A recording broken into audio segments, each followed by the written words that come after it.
The National Veterans Memorial and Museum began with a vision from the late Senator John Glenn, who understood the value of telling and sharing the story of our veterans. From the initial view, the architecture impresses upon visitors the importance of what lies within. Seeming to rise organically from the earth, the building itself is a symbol of our nation's veterans and their resilient spirit and unending commitment to making this country stronger. Once inside the museum, visitors embark on a narrative journey, following exhibitions that focus on the servicemen and women and their families. Individual stories and shared experiences are illustrated through personal artifacts, quotes, letters, photographs, and powerful films of veterans telling their unique story in their own words.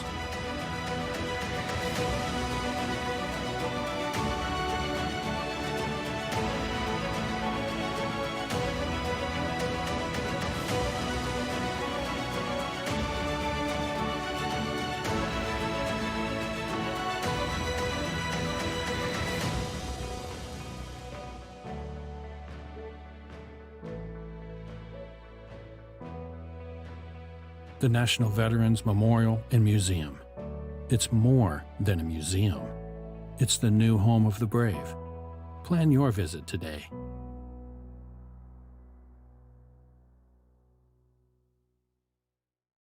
Hello, ladies and gentlemen. Thank you for joining the latest virtual rally point at the National Veterans Memorial and Museum. My name is Lieutenant General Mike Ferreter, and I'm the President and CEO. Today, we want to take a moment to honor and remember those men and women who were at Pearl Harbor 80 years ago. We plan to have a panel discussion with two living Pearl Harbor survivors, but for health and personal reasons, Red and Bill could not join us. We wish them good health and safe travels. As all of you know, December 7th, 1941 was a date that has lived in infamy. Like JFK's assassination or the terrorist attacks on September 11th, generations of Americans knew exactly where they were and what they were doing when they learned of the attacks of our naval forces in Hawaii. The attack changed everything. It plunged us into global war, unprecedented by its scope and scale and destruction. So how do we get there? In the summer of 1937, Imperial Japan invaded China. In 1938, they had several deadly clashes with the Soviet Union. 1938 and 1939 also saw Hitler's consolidation of power, armament, expansion, and ultimately the invasion of Poland. World War II officially starts in Europe on September 1st, 1939, but the United States stays out of the war. The United States grows concerned with Japanese intentions in Asia and the threat to U.S. territories in the Philippines, Guam, and Hawaii. Because of those threats, trade sanctions and an embargo are implemented in the summer of 1940 to stop Japan's military aggression. Japanese naval forces begin training for the attack on Pearl Harbor. In mid-November 1941, Japanese naval forces depart Japan to attack. Then, at 07:55 Hawaiian time, December 7th, 1941, the first wave of Japanese aircraft begin the attack. The very next day, FDR delivers his famous speech to both houses of Congress, and the United States declares war on Japan. So now let's hear from three men who are there as they share their stories.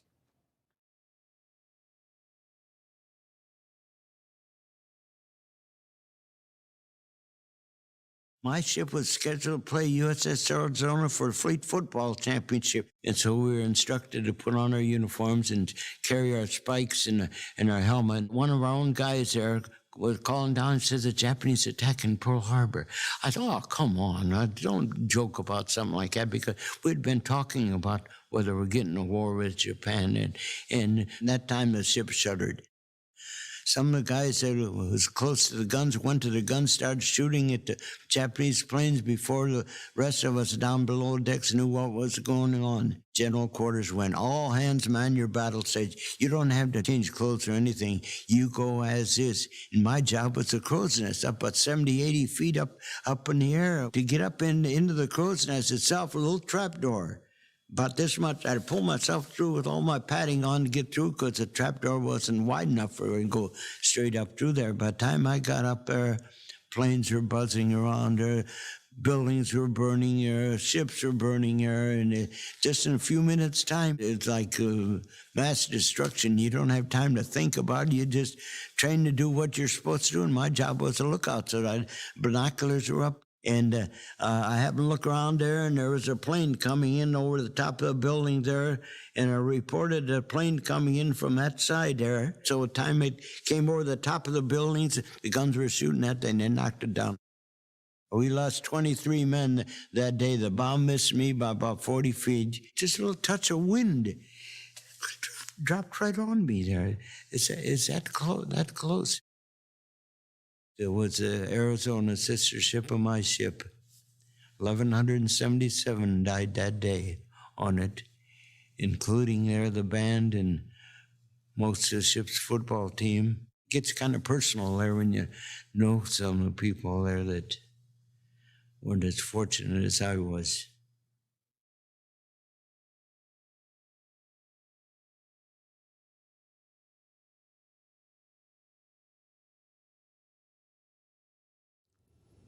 So we got in Pearl Harbor.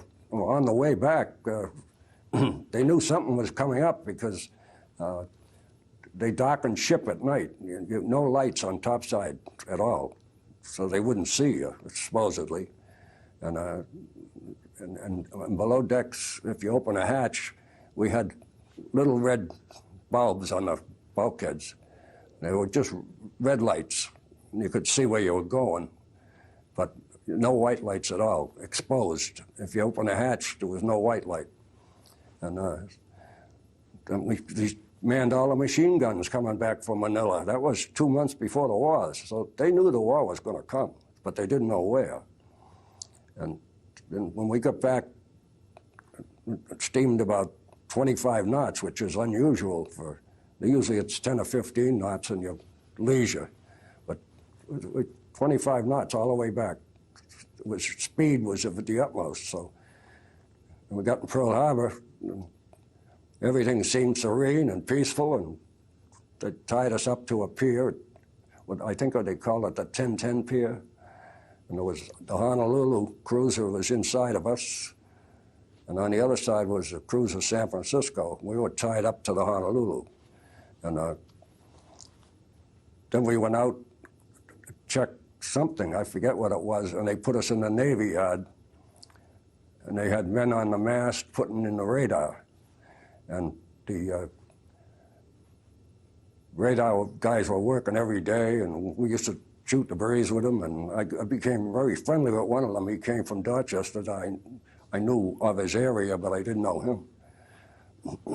And I used to go over to his house when I got a chance and sit down with him and his wife and the baby and have lunch and enjoyed myself. But we were on a strict routine from noon to midnight. You had to be back on the ship at midnight. You couldn't stay overnight in Hawaii. They knew something was coming, but they didn't know where. And I read books since then, and they had no idea it was going to happen. That's a lot of baloney. They knew exactly what was going to happen, but they didn't know where. Because when we left Manila, the ship was darkened completely, and that's unusual. To cruise in the Pacific with no lights, no nothing, and we were all by ourselves and at top speed. So they knew something was coming. And then December 7th, I had a date with a nurse in the Queens Hospital, and my friend Fitzy from Yonkers, New York, he had a date with there was 2 nurses. So we were all set to go ashore, and got my dress lights on and everything else, and all of a sudden I talking to Ensign McConaughey. He was the ensign in charge of the deck that day and on duty. So I was talking to him, and I looked up, and there was a whole fleet of planes coming in over Diamond Head. And I looked at him, I says, we're going to have another drill. Here comes the planes, because they used to drill us every other day. And then I looked at them, and they were just planes, a bunch of planes, and never gave it a second thought. Then all of a sudden, a few of them broke off and they dived towards the subbase, which was where I was standing. The subbase was to our right, which would be east. And they dove down close, and they were right off the water. And I said to myself, they're going to get, censored for stunt flying, which the Navy didn't like. And then I realized that they weren't our planes. And then they were like from here to that wall away from me, the first ones that dropped their torpedoes, right astern of our ship. And the first three of them dropped their torpedoes, and I looked and I said, Japanese planes. So Ensign McConaughey said to me, are you sure? I said, yeah, to see the red ball.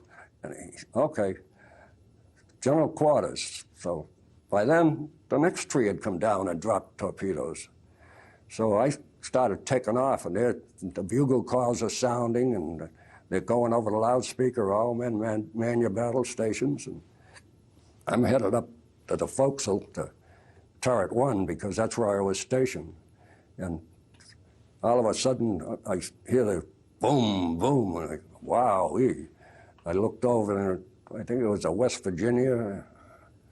The California was first, the West Virginia was second, and there was a battleship outside of it, and it rolled over. The Oklahoma rolled over and sunk, and trapped all those guys inside. And then behind that, there was 2 more battleships. And then the Nevada was way down the other end of the creek. And all hell broke loose, and everywhere you looked, there was explosions.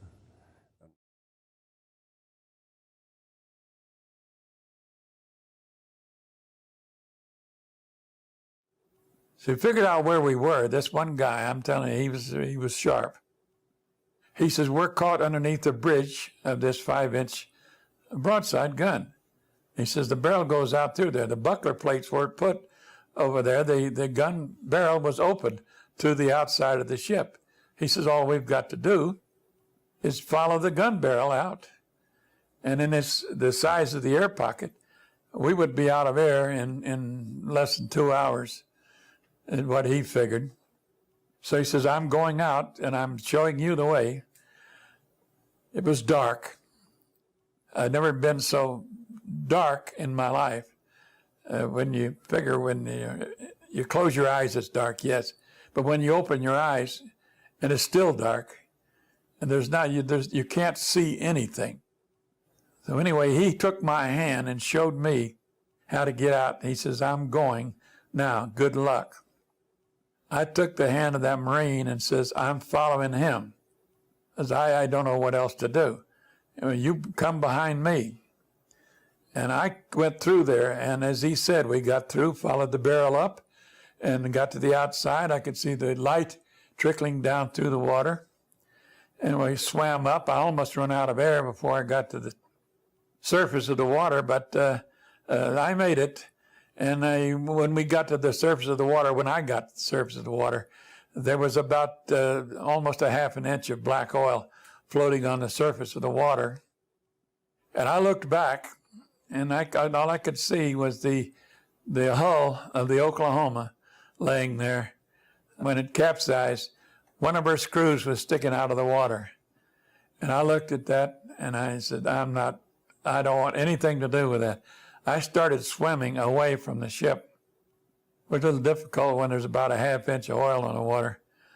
But anyhow, that was lucky that there was some sailor had jumped in a whaleboat by himself, a 26-foot motor whaleboat, and started the engine and jumped back on the tiller. And he just set the thing to idle and just started going through the general area just looking for survivors. And he saw me and come over and jumped down and helped get me out of the water into the boat. And we steamed around there and got about 4 more guys. He headed for Ford Island then. It was a naval air station there. and there was a dispensary and everything else over there, which would get us into dry land. Just about the time we got almost to the water, almost to the beach, there's a Japanese plane come down and strafed the boat, but luckily he wasn't a very good shot because he missed the boat altogether. And then we jumped off the boat, pushed the guy back off. He's going out to look for more survivors.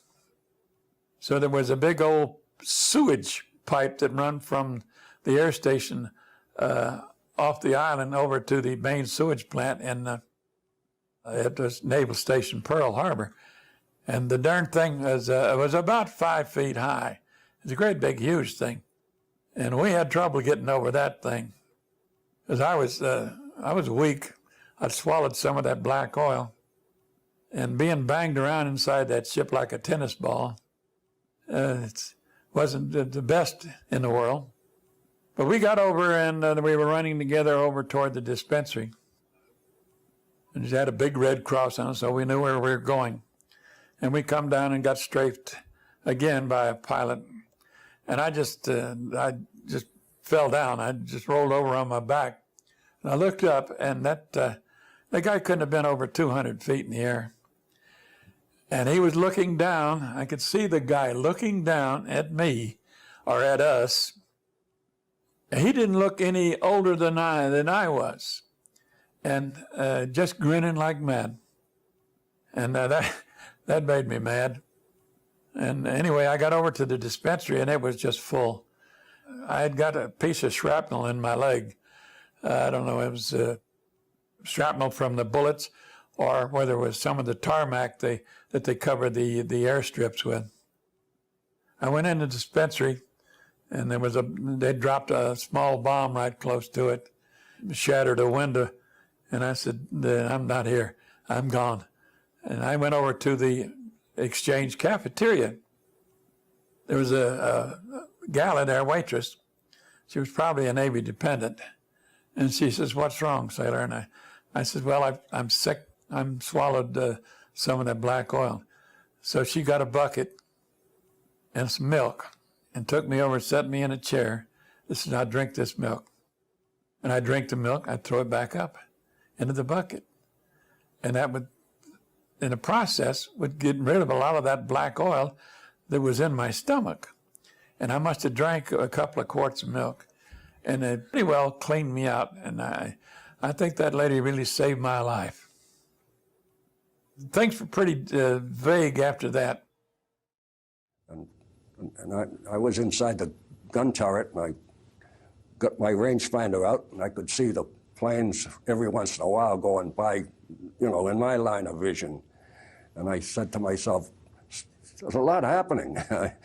And then the gunnery officer in the turret was a Marine lieutenant. I can't even remember his name. Barrows, I think it was, Barrows.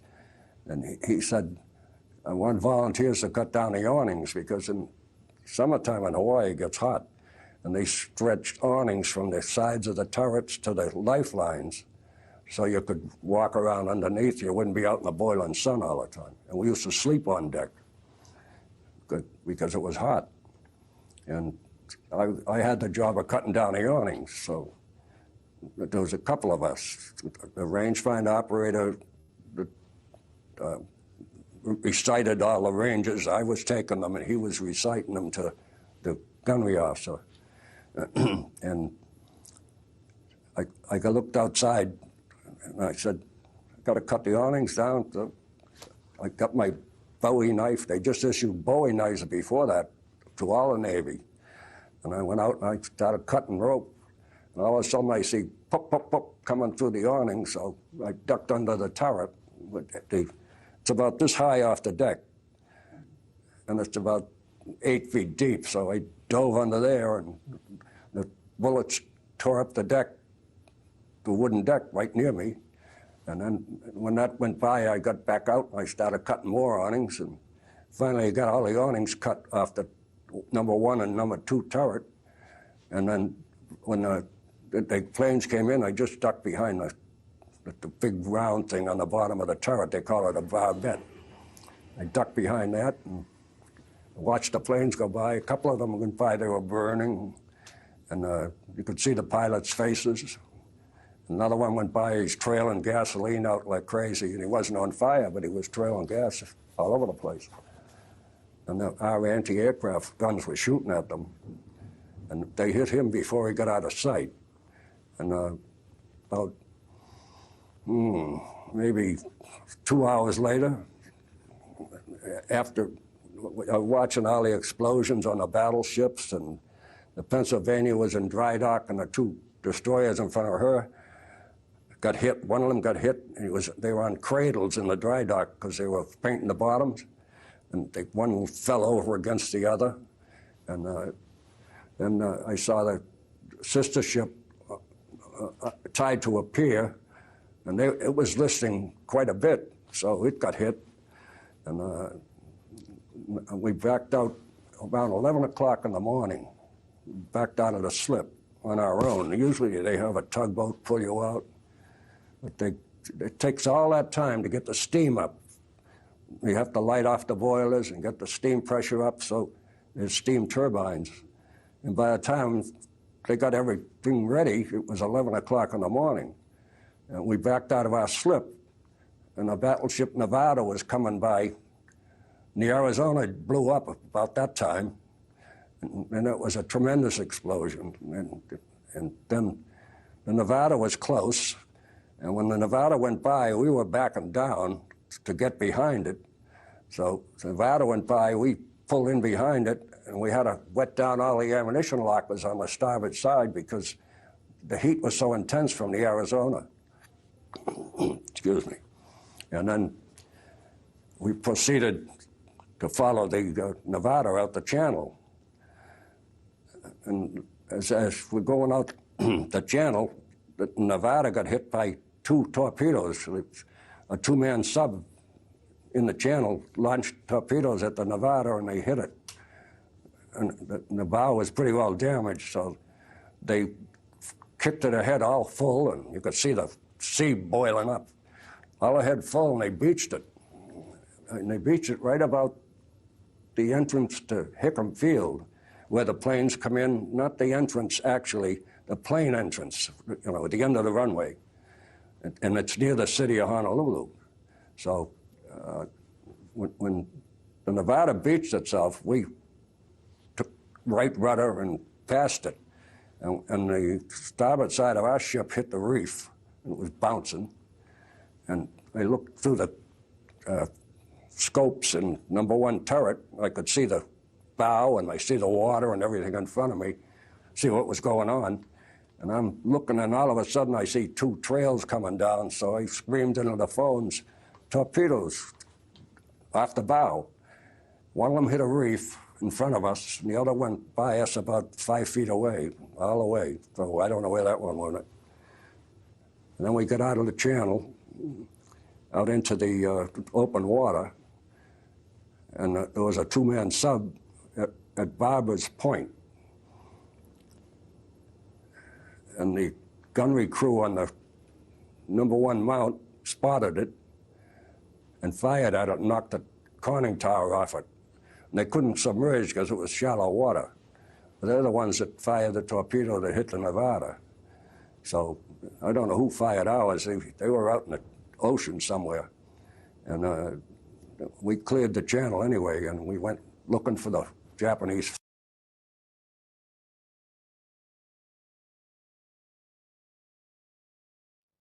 World War II is the deadliest war in the history of the world. Out of that destruction is born the Cold War. It also ushers in a Pax Americana, a period of relative peace and stability from 1945 to the present day. Let us not forget the service and sacrifice of the men and women who were present during the attack on Pearl Harbor, those who lost their lives and those who carried their battle to the foes in the ensuing fight. They and their families were changed forever. I'd like to extend a special thanks to Lane Aviation for sponsoring our 2021 Rally Points as a proud corporate member. And to all of you, as a reminder, despite our national designation, we are an unfunded nonprofit. We don't receive any funding from federal, state, or local governments. Our programming, like Rally Point, is made possible through the generous donations of our members, donors, and sponsors. So if you enjoyed this session, consider becoming a member or donating. Now, as we enter into the holiday season, it can be stressful on all of us. So reach out to our veterans and your friends, because sometimes a phone call or even a text message can make the connection stronger. Stay safe and healthy. Happy holidays, and hooah. Wars aren't fought by countries. They're fought by people. Now, hear their stories in their own words. Honor their service in your own way. At the only museum in America that gives a voice to all our veterans. The National Veterans Memorial and Museum. It's more than a museum. It's the new home of the brave.